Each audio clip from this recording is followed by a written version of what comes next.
हर साल लाखों बच्चे पढ़ते हैं लेकिन एग्जाम हॉल में आते ही सब भूल जाते हैं। कभी ऐसा हुआ है कि रात भर पढ़ा और सुबह दिमाग बिल्कुल गायब हो गया, या कोई भी चैप्टर याद हो जाता है बट 2 दिन बाद सब दिमाग से उड़ जाता है। तो आज मैं तुम्हें एक साइंटिफिक ट्रिक बताने वाला हूं बच्चों, जो किसी भी चैप्टर को तुम्हारे दिमाग में ऐसे फिक्स कर देगा जैसे व्हाट्सअप डीपी बार बार देखने के बाद भी नहीं हटती। तो देखो, ज्यादातर स्टूडेंट एक ही गलती करते हैं, वो चैप्टर को पढ़ लेते हैं, अंडरलाइन कर लेते हैं और बस।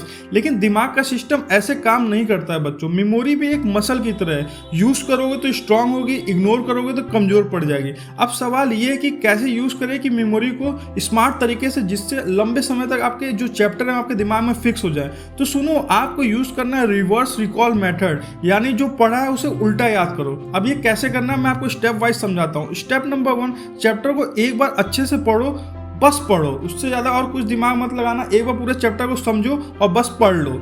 और स्टेप नंबर 2 क्या करना है, बुक बंद करो, पेन उठाओ और अपने वर्ड्स में लिखो कि क्या आपको याद है। और स्टेप नंबर 3 में अब उसी नोट्स को देखो।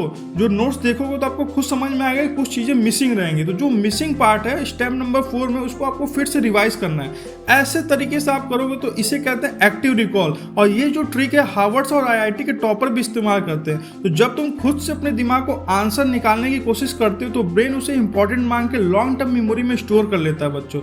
अब बात आती है कि कितनी बार रिवीजन करना है किसी भी चैप्टर को। तो इसका आंसर है 137 फॉर्मूला। एक दिन बाद पहला रिवीजन करो, 3 दिन बाद दूसरा रिवीजन करो और 7 दिन बाद तीसरा रिवीजन करो। बस इतना कर लिया तो कोई भी चैप्टर आप लाइफ टाइम नहीं भूलोगे बच्चों। एक बार इस चीज़ को प्रैक्टिस करके देखना, फिर तुम मुझे थैंक यू बोलोगे एग्जाम के बाद। और मान लो अब इसको प्रैक्टिकली कैसे यूज करना है, तो देखो, मान लो फोटोसिंथेसिस याद करना है तो पहले कॉन्सेप्ट को समझो कि प्लांट सनलाइट से फूड बनाते हैं, क्लोरोफिल उसके अंदर कैसे काम करता है। अब बुक बंद करो और लिखो फोटोसिंथेसिस क्या है। तो जो याद नहीं है नेक्स्ट वीडियो में सिर्फ वही पार्ट दोहराओ। 3 बार ऐसा करने के बाद बिलीव मी बच्चों, वो चैप्टर 2 महीने बाद भी तुम्हारे दिमाग में बिल्कुल क्रिस्टल क्लियर रहेगा। वो चीज़ अगर टीचर भी पूछे या कोई आपके दोस्त भी पूछेंगे या एग्जाम टाइम में भी, आप फटाफट लिख के आओगे, एक वर्ड भी आप मिस नहीं करोगे। तो देखो दोस्तों, टॉपअप बनने का मतलब सिर्फ ज़्यादा पढ़ना नहीं होता, बल्कि सही तरीके से पढ़ना होता है। हर कोई मेहनत करता है लेकिन जो समझदारी से मेहनत करता है वही आगे बढ़ता है। तो आज से सिर्फ पढ़ो मत, अपने दिमाग को ट्रेन भी करो, क्योंकि दिमाग भी एक मसल है